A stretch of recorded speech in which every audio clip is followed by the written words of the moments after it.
Hello everyone, my name is Sammy and I'm from MECS and this is the Property Plug. This is the property related podcast in the Midlands and I'm trying to get some experienced professionals in our industry on the channel to have a good chat with each other about what we're seeing and how their industry is going. And today I've got a recruitment specialist, a property recruitment specialist. The company is Magnus James, the lady is Lisa Cortez. So firstly I'll let you introduce yourself and let everyone know what you do, then we'll get into the nitty gritty of what we're going to talk about basically. Absolutely, thanks for the invite. No worries. So I'm one of the directors for Magnus James Property. So we specialise in recruitment for the property sector across the whole country really. I specifically deal with the West and East Midlands. So I've been doing that with Magnus James for 8 years now. So yeah. Did you start as director? No, I came in as a consultant actually, and just worked my way up throughout the years. So, And they loved you. You'd loved me. They're Can't like, let go we of can't me. let go. You're going to give you a Exactly. profit share and directorship. And Something like that, yeah. you basically walked the ranks, basically. Pretty much, yeah. And then, so how long? So you've been there a number of years. How long has it been going then? So Magnus James? we've been going, the property division's been going since 2012. That's nice. So Yeah. 12, 13 years nearly? Yeah, about that now. Did you have a big celebration for your 10 years? Do you know what? We didn't, because I think our 10 years hit sort of around that, around 2022, so we were still sort of coming out that dreaded COVID era, and so no, we actually didn't. We hit our 10 years in 2020. 2021. So we were full throttle COVID. Yeah. No party. We did a bit of marketing, but I think we're going to do a 15-year celebration coming That'd up be soon. nice. 2025. The thing is, you've got to plan these parties, haven't you? You do. They all cost money.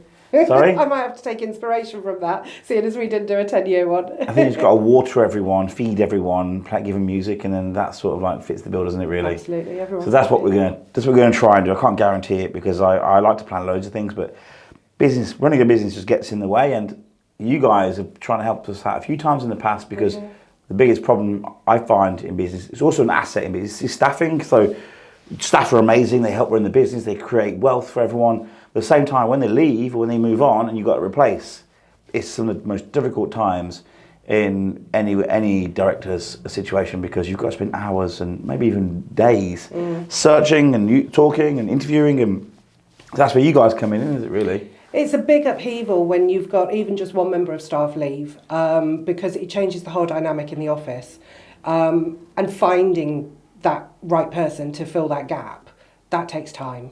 And then once they've started, you've then got the training, they're bedding them in, they're getting them to get behind the brand, understand the process. It all takes time.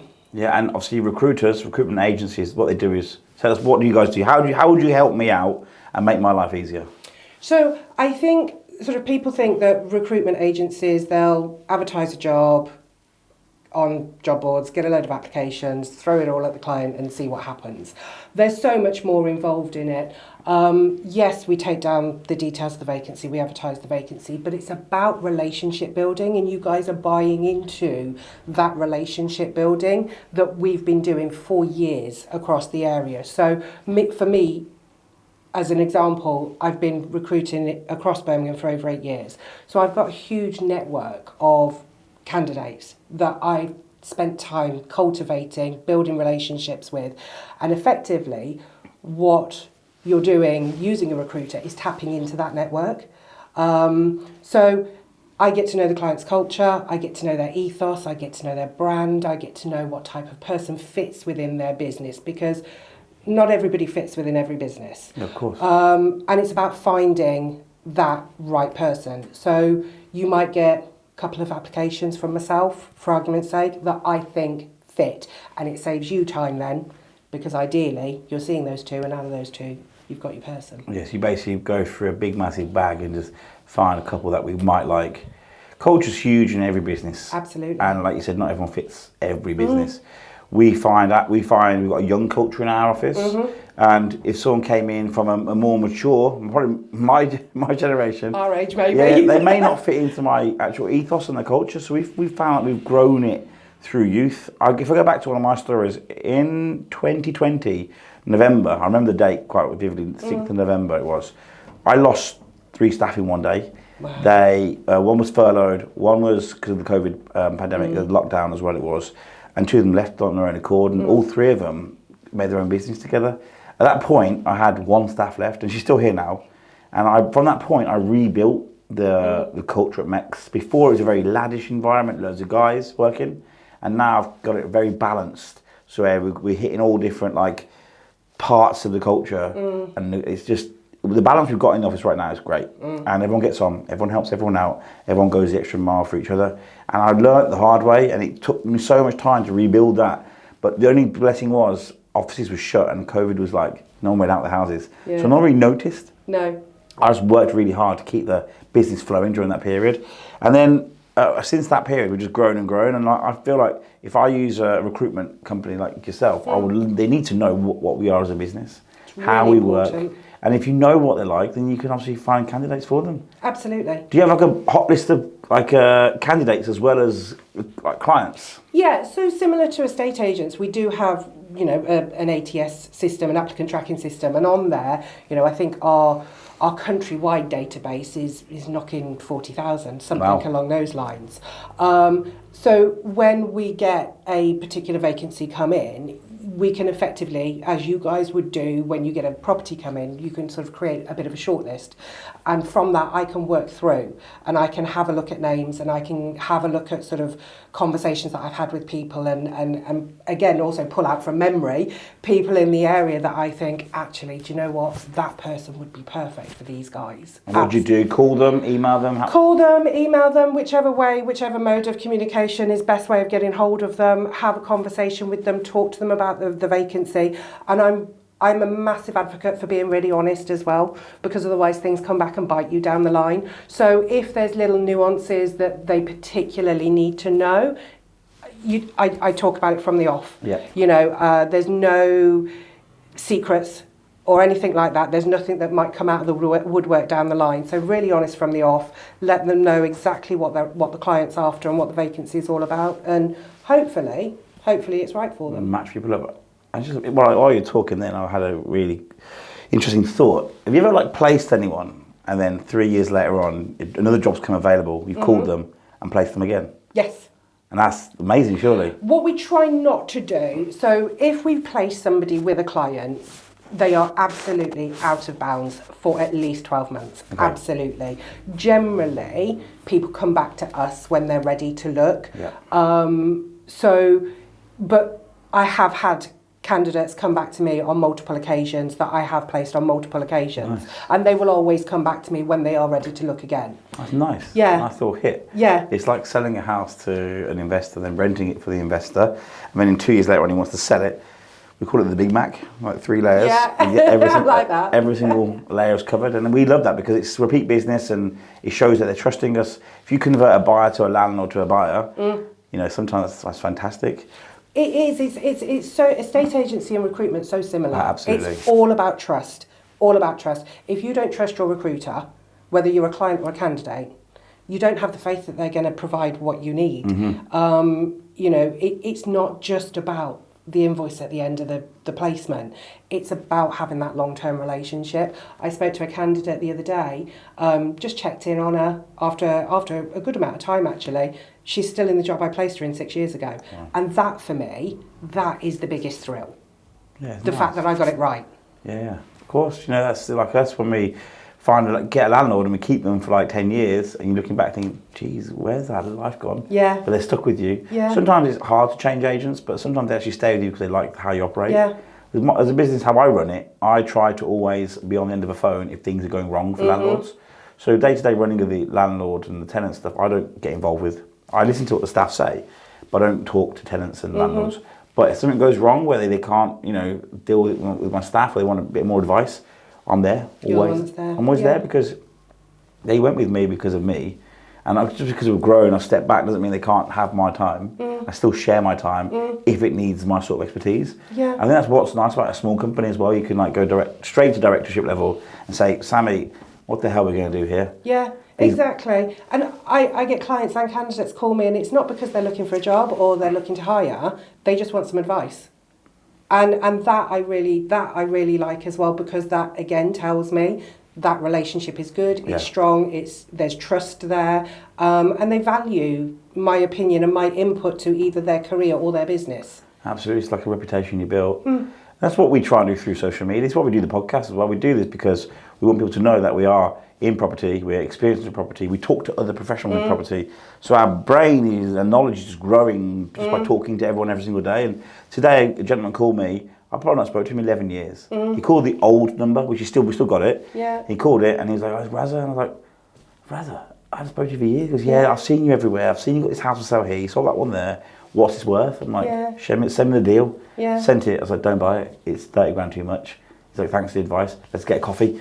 That will develop again into a new business. I don't know where it went 11 years ago. At some point, it will come back. Yeah, I was worried like if you don't give people help and advice at day one, you may be shutting the door to mega business. So you have to always be willing to provide information enough to keep them there basically. Yeah. But so a lot of agents will just not talk. Like, "Oh, you're not my client. I'm not talking to you." You've got to build a business through relationships and reputation. That's how I've done it anyway. Yeah. So that's all the great stuff about recruitment. Tell me, what challenges do you have in this industry? Because I know every industry has challenges, and obviously COVID and the economy and voting and Brexit, all this nonsense that we listened to the last 10 years. What are the challenges that you're facing in the last 3-4 years? So there's challenges across both sides, from the candidate and the client perspective. From the candidate perspective, the candidates are demanding more these days. They are looking for stronger basic salaries. They're looking for stronger benefits, stronger perks, stronger work-life balance. And unfortunately, the dreaded COVID, unfortunately that did bring work-life balance into the forefront of everybody's mind, and it's still there, and it's had a knock-on effect. And it's trying to marry up candidates' expectations with the client's expectations, and they don't always meet. Some clients out there still sort of don't pay the strongest of basic salaries. Yep. We're talking minimum wage and below. And in this economy, the industry as a whole needs to shake up a little bit, because when we're talking about succession planning, future-proofing, having candidates with experience that are really going to bring value to your business, there needs to be value given to those candidates in terms of their overall salary package and whatnot, to make them feel valued. So it's trying to manage both sides of the expectations, because there's a little bit of a divide between them at the moment. Yeah, I see it. I can see that. Staff always want to work from home these days, and I'm negotiating that every single day. And it's tough. You appreciate the value that you get from the team member, but at the same time, you also get the value because they're in with you. You can answer things straight away. You can brainstorm things straight away. And there's obviously two sides to every coin, and I do see it. I'm obviously biased on the director side because I'm the employer.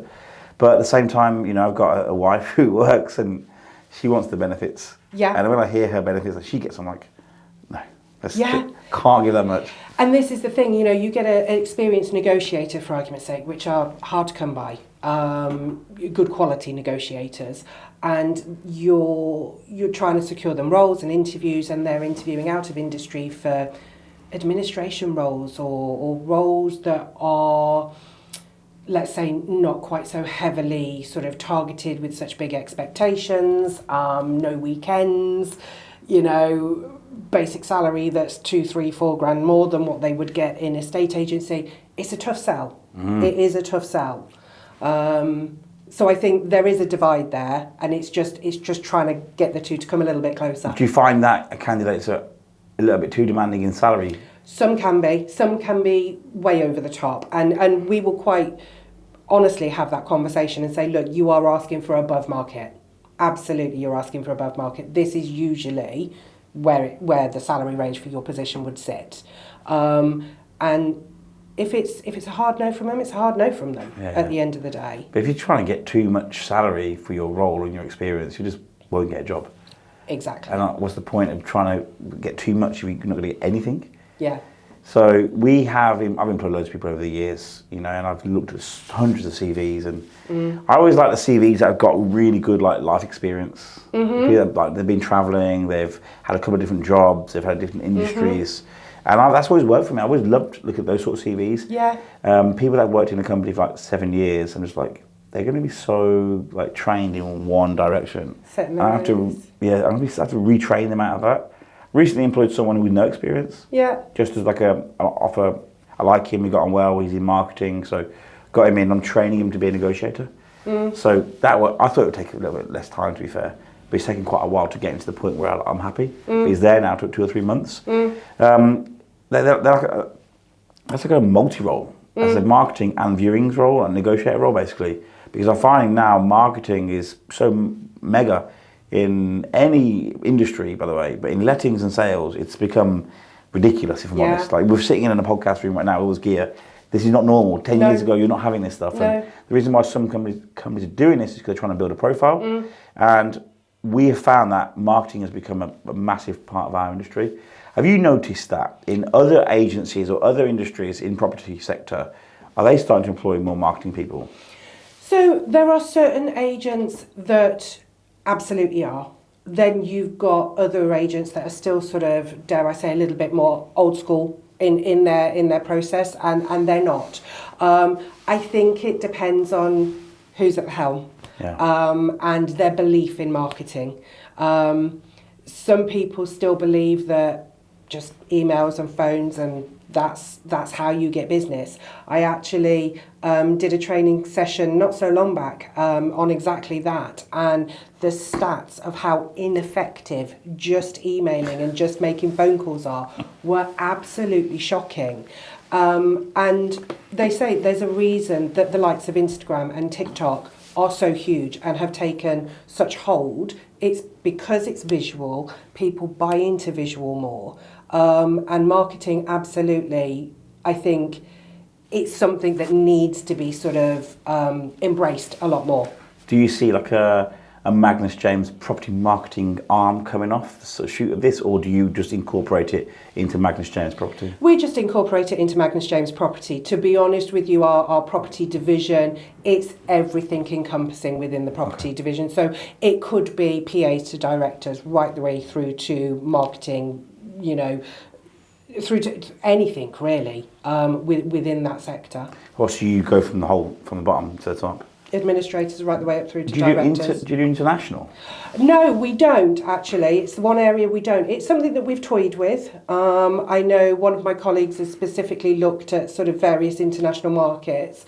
But I think again, the last couple of years with what's happened in the UK, it's sort of peaks and troughs, isn't it? And it's hard to go, okay, now's the time. Yeah, because I see a lot of people at the moment moving to the Middle East. So it's like, is there a recruitment? Can you get a job over there pretty quick?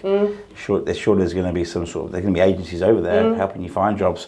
I guess I always look at growth basically. How can you make more money basically? Yeah. And if in another country or a different market, you got to explore it all the time. We use content marketing strategy. That's our strategy as a business. So we use that to market the properties, to build our viewing, to build our database, our followers, to hopefully get more viewers on properties to help sell them for more or rent them for more. That's how we built the business. I didn't plan that, I just walked into it and I've gradually built the actual process. Yeah. And I love it because every day is different. You're not always just like sitting behind a desk making phone calls and emails.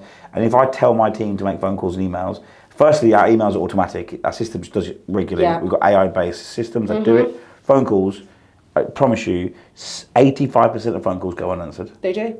And then we don't even leave voicemails because no one even listens to voicemails anymore. We've started like using our desktop WhatsApp. Yeah. And I was like, WhatsApp, that is way better. Snap. And we do exactly the same. So when I'm trying to get hold of candidates, WhatsApp, text messages, far more productive than actually just banging the phones.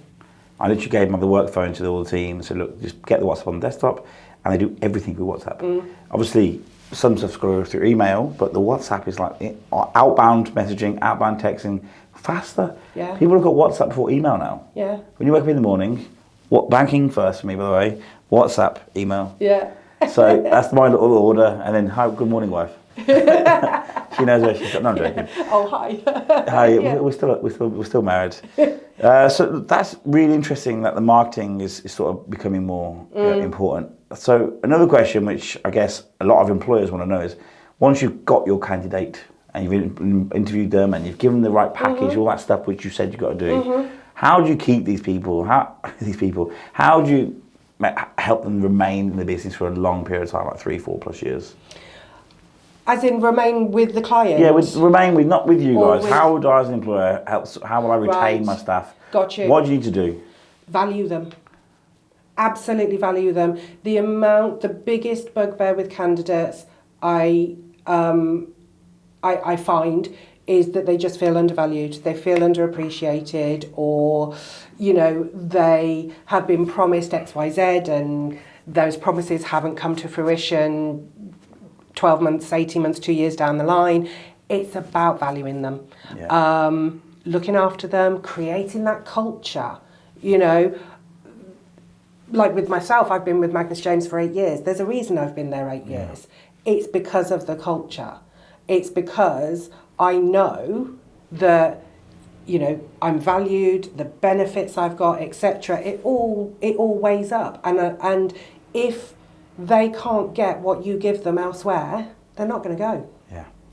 Culture, value, perks, socials. Yeah, absolutely. Do you do holidays as well at Magnus James? Yeah. Oh, abroad holidays? No, we don't. Locals, no. staycations. We'll just do nights out. Yeah. Nights out. Yeah. We try and do 4 or 5 socials a year. Yeah. To keep everyone on a nice level playing field, everyone happy, they feel valued. I'm putting my hand in my pocket, which means they know that we've had a good year or a good quarter, and it just creates a good ethos. And we try. That's why it helps having a young team as well, so everyone can get together and have a bit of fun, basically. Yeah, and you want to be a name in the business. You don't just want to be a bum on a seat, a number in a big cog of a machine. You're an individual, and you want your directors, your managers to see you as that individual. Yeah, of course. We've discussed quite a few things there, but one of the questions I want to ask you is if I'm trying to employ someone and I've got a CV for a new neg, I bet there's hundreds of those, sorry, not CV, those applications out there. How can I, MECS, as a director, make my application stand out over every other Tom, Dick and Harry?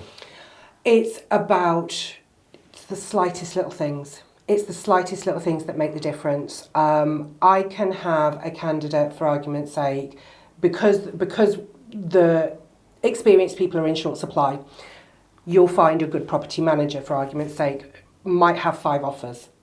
Very, very quickly, because there's so many people look for good property managers, and when you find one, there's a bit of a bun fight for them, and it's the slightest little things that make your vacancy stand out from the crowd, and that could be offering slightly more than statutory holiday allowance. Just like 25 days basic plus the base? Yeah, absolutely. Or birthdays off, or paid for industry qualifications, or a parking permit, so they haven't got to be faffing with parking and when they've been, trying to get in during rush hour and things like that. It's progression, the offer of progression, the discussion of progression at interviews. All those things, they stick in the candidate's mind and they get weighed up when they're looking at offers. So it's that, and it's also, when you're at the interview stage with the candidate, it's really listening to them, it's paying attention to them, it's being interested in what they're saying. They buy into the individuals that interview them. And if they feel they gel with you, and they feel that the office was welcoming when they walked in, and it's all those things. Yeah, and I think they're quite basic things to think about, but I can see they can get overlooked quite quickly. They can. The minimum holiday is 20 plus 8, isn't it? Just offering 5 more, it's not huge, but it makes the person feel more. It makes a massive difference. Wow. Healthcare, I guess, is another good one. Yeah. If I get a vacancy come in that's got a healthcare plan on it, or private healthcare, or I've got one client that does a clothing allowance, a quarterly clothing allowance for workwear. Oh gosh. I need to think about this. Don't listen to this, guys. I buy them clothes for like branded workwear. Yeah. But some of them ask me, they're like, "Are you going to get me clothes that look good with the branded workwear as well? Are you giving me an allowance?" And one of them actually asked me recently, "Can I have some money towards my Amazon order the other day?" I was like, "Really?" I said, "I'm walking out of the office. I'm just bought you like £200 worth of gilets. Leave me alone." It's interesting though, because it's nice to get the candidates' insight from you guys. Say if I had interviewed a person and I really liked them, but they'd had 6 offers, and I called you and said, "Lisa, look, we love that person. How do I get them? What do they want?" Would you come back and tell me what they want? I would. You would? I would. Yeah, because it's in my interest to do my best for my client and my candidate. So if I can, make that happen for both parties, then absolutely I would. Get them more money. Yeah. They're buzzing. They're happy with you. I get my candidate. I'm happy because I've got the right staff and less stress. Because the property manager role in any lettings business is massive. It's massive, and it is so hard to find because the job of a property manager. It's horrible. It's horrible. There's so many people that go, absolutely not. Because I think there's quite a bit of negativity that comes with a property management role. So, you know, they're really hard to find. So if you find a good one, you want to make sure that you're the one that snaps them up. And those little tweaks, that's what makes the difference. No, I think you're right. And decisiveness from the client, not dithering. The amount of clients that will lose out on a candidate because they dither, because they see, let's say, X candidate in week 1, and then they've got other candidates to see in week 2. Well, candidate in week 1 is securing more interviews and somebody else has grabbed their attention in the meantime. It's that fast. I can place a property manager in 48 hours. Wow. They're that in demand. Jeez, that's quick. I feel like I'm not a ditherer, but I feel like some clients that you've got might dither because they may not want to pay the fees. Do you get that quite a bit? Everyone negotiating your fees?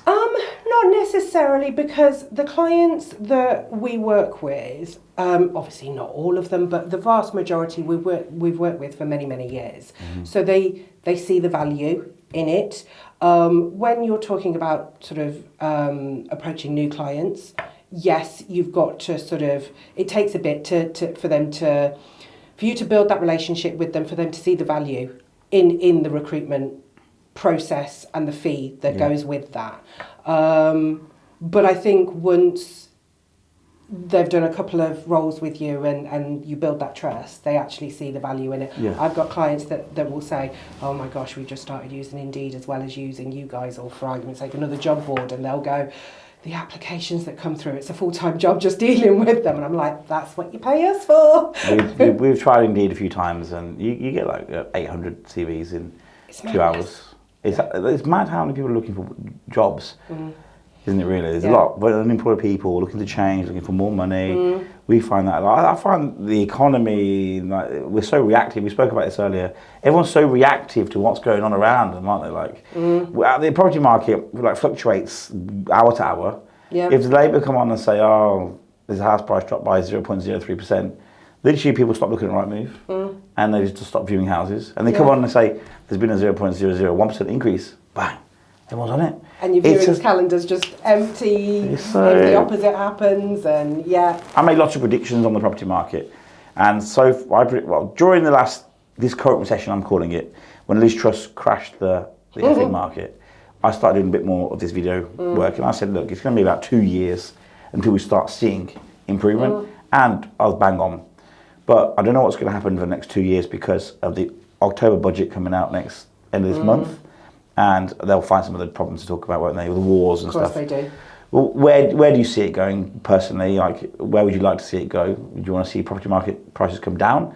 Do you want to see your house price grow? Do you want younger people to be able to afford houses more? Where do you want it to go? Look, I think from a business perspective, you know, if we're talking better interest rates and things like that, then obviously from a Magnus James and from an estate agency point of view, people start hiring because there's more faith in sort of the market.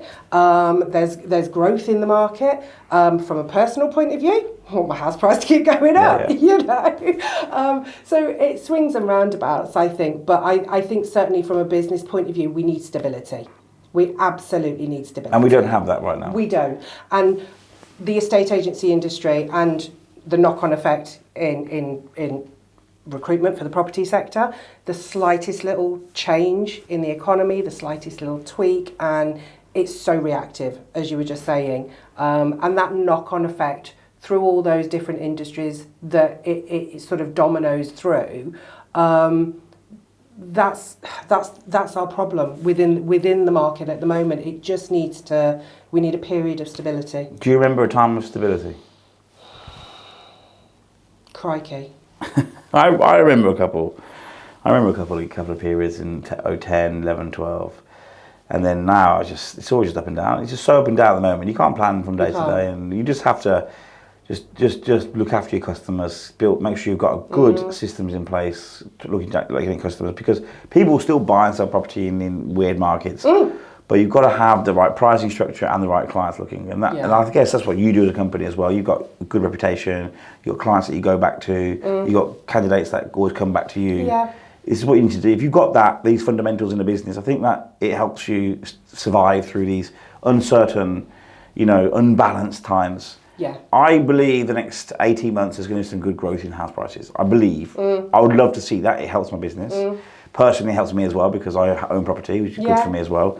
And interest rates have come down slightly during September, but that's stopped at the moment. That's it's come back to, it's frozen. Yeah. But if the October statement comes out and it's positive, which it's not going to be, if it's a little bit positive for landlords, it might increase a little bit more. But they literally control whatever our candidates and clients and customers do. It's controlled by the media. Absolutely, it is. The media has such an impact, such control. God. And we're part of it. We're on social media right now. Absolutely, the irony. But it's trying to promote positivity on the podcast, isn't it? Like trying to promote, look, it's not all doom and gloom. People do still sell houses. Yeah. But if you have to sell a house now in current market, it's going to be a little bit less than it was 2 years ago. But it's a bit more than it was a year ago. Yeah. So that means it's gone up a little bit. Yeah. 2022, August 22 was like the prime peak of like when house prices were the highest. And October 22, Liz Truss, autumn statement, bash. And we've literally been talking about interest rates ever since that day. Yeah. And I was on a variable tracker during that period because I didn't want to fix down. I was trying to buy a house. Yeah. So I paid some silly interest during that period. But now I'm fixed in a good rate. Yeah. So again, it benefits me if rates go down. So we need positivity. We do. Positivity and stability. That's all we need. It's not too much to ask for. Maybe we can leave it on that, positivity and stability. It's been lovely having you on today. Thanks I think we covered quite a few things. And if you need property expertise from an agent, we can help you. And if you need to find some expert people to work in a company, Magnus James can help you out. So thank you. Thank you very much. Cheers.